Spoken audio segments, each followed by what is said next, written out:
म्हणजे करंट इलेक्ट्रिसिटीला धारा विद्युत मराठीमध्ये म्हटलं जातं आणि मॅग्नेटिझम म्हणजे चुंबकत्व म्हटलं जातं. तर आज आपण करंट इलेक्ट्रिसिटी आणि मॅग्नेटिझम याविषयी माहिती अभ्यासणार आहोत. तर बुक मधील पेज नंबर 23 दिलेला आहे. तर यामध्ये आपल्याला हा घटक अभ्यासायचा आहे. तर फर्स्ट कॅन यू रिकॉल जो दिलेला आहे तर ते यावर्षी तुम्हाला सिलेबस मध्ये नाही, त्याचा सेल्फ स्टडी तुम्ही करायचा आहे. ॲटम म्हणजे अणु या ठिकाणी घेतलं म्हणजे सगळ्यात लहान जो कण असतो तर त्याला अणु म्हटलं जातं. An atom has some same number of positively charged protons and negatively charged electrons. तर या ठिकाणी तुम्हाला काय सांगितलेलं आहे बघा, अणूंमध्ये असणारे इलेक्ट्रॉन्स, ठीक आहे, इलेक्ट्रॉन्स आणि प्रोटॉन्स हे पॉझिटिव्ह चार्ज म्हणजे धन प्रभारित आणि निगेटिव्ह चार्ज म्हणजे ऋण प्रभारित असतात. सो an object म्हणजे वस्तू या ठिकाणी does not show any changes through its atom contain charged particles. Therefore, we can say the plenty of electrical charge is filled in the object around us. तर या ठिकाणी तुम्हाला काय सांगितलेलं आहे बघा की जो ॲटम्स आहे त्याच्यावरती धन आणि ऋण प्रभार आहे हे आपल्याला माहितीच आहे किंवा असतोच, हे माहिती आहे. आपल्या सभोवताली वस्तू, आपल्या सभोवताली ज्या वस्तू आहेत तर त्या वस्तूंवरती इलेक्ट्रिकल चार्ज म्हणजे विद्युत प्रभार असतो, भरपूर प्रमाणामध्ये भरून राहिलेला असतो. What will happen if a glass rod is rubbed on a silk cloth? Glass rod या ठिकाणी काचेची कांडी आणि सिल्क क्लॉथला आपण मराठीमध्ये एक रेशमी कापड जे म्हणतो तर ते रेशमी कापडावरती काचेची कांडी घातल्यानंतर तुम्हाला काय चेंजेस जाणवतोय हे सांगितलेलं आहे. नंतर how do object get charge म्हणजे वस्तू प्रभारित कशी होते. What are static and moving charge म्हणजे स्थिर किंवा चल प्रभार कशाला म्हटलं जातं. Moving charge get transferred from one object to other म्हणजे एका वस्तूवरून दुसऱ्या वस्तूचे ट्रान्सफर म्हणजे स्थानांतरित कसं होतं. Then these are negatively charged moving negatively charged particles are electron. म्हणजे बघा एका वस्तूवरून दुसऱ्या वस्तूवरती स्थानांतरित होतो हा झाला ऋण प्रभार, ठीक आहे. नंतर जे आपण चल घेतलेला आहे तर ते कसं आहे निगेटिव्ह म्हणजे ऋण, ठीक आहे. निगेटिव्ह पार्टिकल्स आहेत त्याच्यामध्ये म्हणजे ऋण कण आहेत तर ज्याच्यामध्ये निगेटिव्ह पार्टिकल्स असतील त्याला इलेक्ट्रॉन असं म्हणायचं आहे, ठीक आहे. Then can this negatively charge be made to flow. Can electricity be made to flow like water flowing from higher lower level.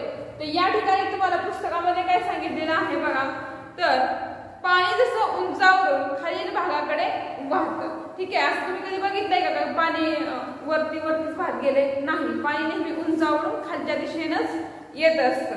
त्याचबरोबर बघा या ठिकाणी तुम्हाला सांगितलेलं आहे you have learn that a force will have to be apply to put a stationary object into motion.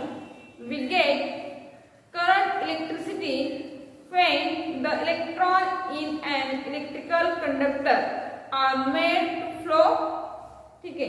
म्हणजेच आपल्याला एखादी स्थिर वस्तू जर असेल तर तिला गती देण्यासाठी किंवा तिची जागा जी आहे तर ती बदलण्यासाठी आपण काय करतो, त्याला फोर्स लावतो. फोर्स लावल्यानंतर ती त्याची मोशन चेंज करते हे आपल्याला माहिती आहे.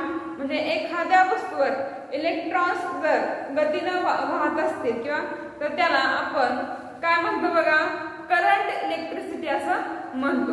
तर आज आपण करंट इलेक्ट्रिसिटी जो घटक आहे तर याविषयी माहिती बघायची आहे. फर्स्ट बघा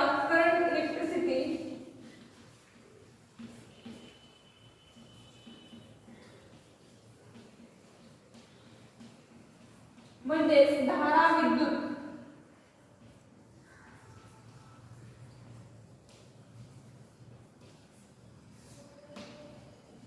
A large current flow when lightning take place from a cloud to the ground. तर या ठिकाणी बघितलेलं आहे. तर तुम्ही पावसाळ्यामध्ये आता बघत असताल बघा, ढगामधून जेव्हा वीज जमिनीवरती पडते तर तेव्हा मोठा विद्युत प्रभार म्हणजेच मोठ्या प्रमाणावरती विद्युत प्रवाह म्हणजे इलेक्ट्रिकल चार्ज जो आहे तर तो मोठ्या प्रमाणावरती वाहत असतो त्याच्यामधून. तर अशा वेळेस म्हणजे वीज पडलेली वगैरे तुम्ही बघितलं असेल किंवा ऐकलं असेल, तर जेव्हा जमिनीवरती पडतो त्याच्यावरती प्रचंड मोठ्या प्रमाणावरती विद्युत प्रवाह असतो. म्हणजे जी वीज पडल्यानंतर जी आवाज असतो किंवा त्याची जी लाईट असते तर ती खूप मोठ्या प्रमाणावरती असते. देन फायर सेन्सेशन म्हणजे संवेदना is felt by us due to a microscopically small current flowing to the brain. तर या ठिकाणी तुम्हाला काय सांगितलेलं आहे बघा, तर कोणतीही संवेदना आपल्याला जर होणार असेल किंवा संवेदना आपल्या मेंदूकडे जाणाऱ्या सूक्ष्म विद्युत प्रवाहाने होते. म्हणजे आपल्याला संवेदना होतात, एखादी वस्तू दिसते किंवा थंड आहे पदार्थ, गरम आहे का, तर हे आपल्याला जे समजतं तर ते आपल्याला मेंदूकडे जो प्रवाह विद्युत प्रवाह होतो तर त्याचा सूक्ष्म प्रमाणावरती विद्युत प्रवाह होतो आणि त्यामुळे आपल्याला संवेदना होतात. म्हणजे सूर्यप्रकाश कमी जास्त असेल, हे आपण जे उघड्या डोळ्याने बघतो किंवा आपल्याला जे जाणवतं तर ते आपल्या संवेदना, आपल्याला इलेक्ट्रिक प्रभार म्हणजे विद्युत प्रभार आपल्या शरीरामध्ये असतो त्यावरून आपल्याला ते कळत असतं. ठीक आहे. You have aware of the current flowing through wires. त्याचबरोबर आपल्याला घरामध्ये असणाऱ्या ज्या वायर्स आहेत आपण तारा म्हणतो तर त्याच्यामधून फ्लो होणारा विद्युत प्रभार तुमच्या परिचयाचा असेल. त्याचबरोबर इलेक्ट्रिक बल्ब सर्वांच्या घरामध्ये असतात. त्याचबरोबर and equipment in the house. त्याचबरोबर आपल्या घरामध्ये लाईटवरती चालणारे वेगवेगळे इक्विपमेंट्स म्हणजे उपकरणं असतात. In the electric cells of a radio or in a car battery, a current is produced by the flowing of both negatively and positively charged particles. म्हणजेच बघा, आपल्या घरामध्ये जर रेडिओ असेल, ठीक आहे, रेडिओ असेल किंवा जी कार आहे तर कारची बॅटरी जी असते तर त्या बॅटरीमध्ये प्लस मायनस लिहिलेलं असतं बघा.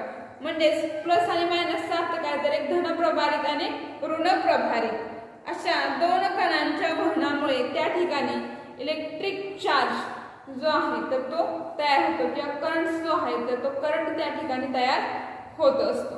ठीक आहे. किंवा घरामध्ये छोटीशी सेल असतात, रिमोटच्या वगैरे सेल्स असतात त्याच्यावरती प्लस मायनस म्हणजे पॉझिटिव्ह चार्ज आणि निगेटिव्ह चार्ज असं लिहिलेलं असतं.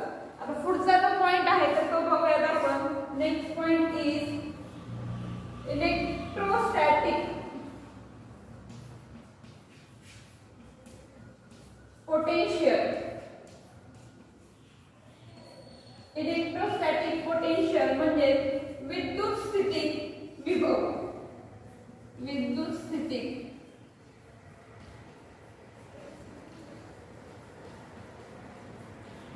विभव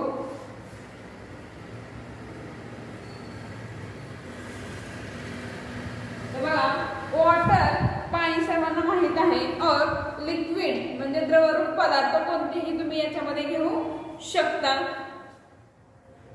फ्लो म्हणजे वाहतात. फ्रॉम अ हायर लेवल म्हणजे उंचावरून टू द लोअर लेवल म्हणजे कोणतंही पाणी असेल किंवा कोणतेही द्रव पदार्थ उंचावरून म्हणजे उंच पातळीवरून खालच्या पातळीकडे वाहतात. Heat always flow from a body at higher temperature to a body at lower temperature. म्हणजेच बघा, उष्णता जी आहे हीट म्हणजे उष्णता, तर ही उष्णता अधिक तापमानाकडून कमी तापमानाकडे वाहत असते. सिमिलरली त्याचबरोबर there is a tendency of positively charged to flow from a point of higher electricity level to a point of lower electricity level. म्हणजेच बघा धनप्रभार असणारी जी प्रवृत्ती असेल किंवा अधिक असणारे विद्युत पातळीच्या एका पॉइंट पासून कमी कमी होऊन जे पॉझिटिव्ह चार्ज जो आहे तर तो इलेक्ट्रिक लेवलच्या बिंदूपर्यंत वाहत असतो. दिस इलेक्ट्रिकल लेवल या ठिकाणी विद्युत पातळी याचा अर्थ या ठिकाणी घ्यायचा आहे. तर electrical level deciding the direction of flow of electric charge is called electrostatic potential. तर या ठिकाणी बघा काय सांगितलंय, विद्युत प्रभाराचं जे वहन आहे तर ते कोणत्या दिशेने ठरवणार आहे, म्हणजे दिशा ठरवणाऱ्या या विद्युत पातळीला काय म्हटलं जातं तर बघा इलेक्ट्रोस्टॅटिक पोटेन्शियल असं म्हटलं जातं. म्हणजे इलेक्ट्रोस्टॅटिक पोटेन्शियल मध्ये काय लक्षात ठेवायचं आहे की कोणताही द्रवरूप पदार्थ किंवा पाणी असेल तर तो उंच पातळीकडून खालच्या दिशेनं येतो आणि हीट म्हणजे उष्णता जी आहे तर ती उष्णता काय करते, नेहमी अधिक तापमानाच्या वस्तूकडून कमी तापमानाच्या वस्तूकडे वाहत असते.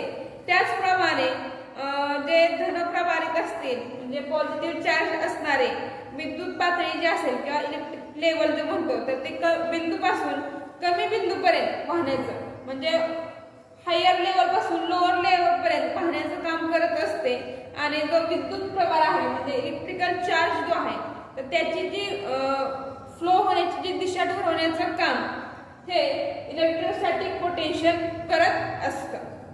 आता पोटेन्शियल डिफरन्सेस आपल्याला बघायचं आहे. तर पोटेन्शियल डिफरन्सेस बघा